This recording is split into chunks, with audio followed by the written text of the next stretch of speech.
पत्नी है और मेरे ऊपर झूठा केस लगाया। कल्लू नाम है, वो लड़का खड़ा है पीछे, कल्लू और अंकुश पाठक, उनके साथ ये भग गई थी। 6 महीने से आई, मेरे ऊपर झूठा केस लगाने आई।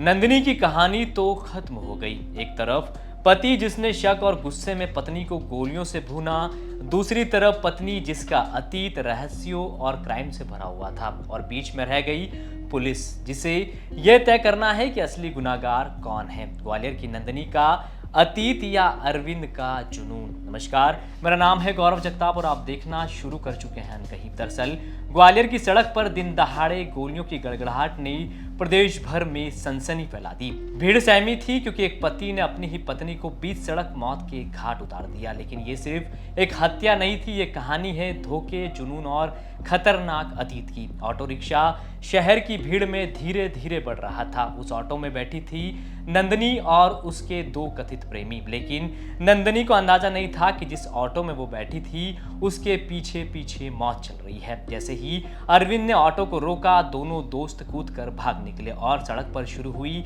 पति पत्नी के बीच जमकर बहस। चंद सेकंड में अरविंद ने अपनी पिस्तौल निकाली और एक के बाद एक 5 गोलियां दाग दी। नंदिनी लहूलुहान होकर सड़क पर गिर पड़ी, लेकिन कहानी यहीं खत्म नहीं हुई। हत्या के तुरंत बाद अरविंद ने फेसबुक लाइव किया। कैमरे पर नंदिनी को दिखाते हुए अरविंद बोला कि ये मेरी पत्नी है, इसके बॉयफ्रेंड कल्लू और अंकुश है।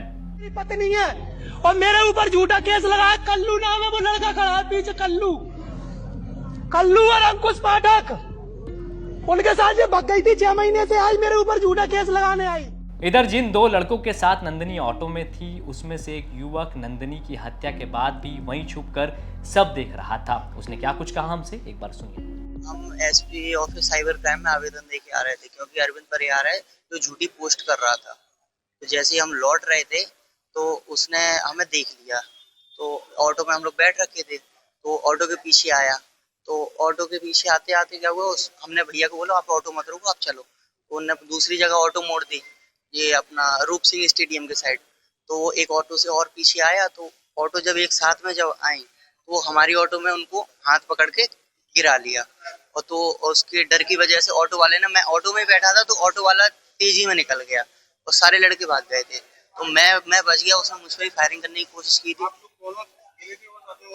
मेरा फ्रेंड था साथ में और 2 लड़के भी थे जो स्टेशन जा रहे थे, अलग बैठे हुए थे। मेरा फ्रेंड था वो उसका नंदलाल पांचा। मैं जे हरियाणा रहता हूँ, जॉब करता हूँ हरियाणा में।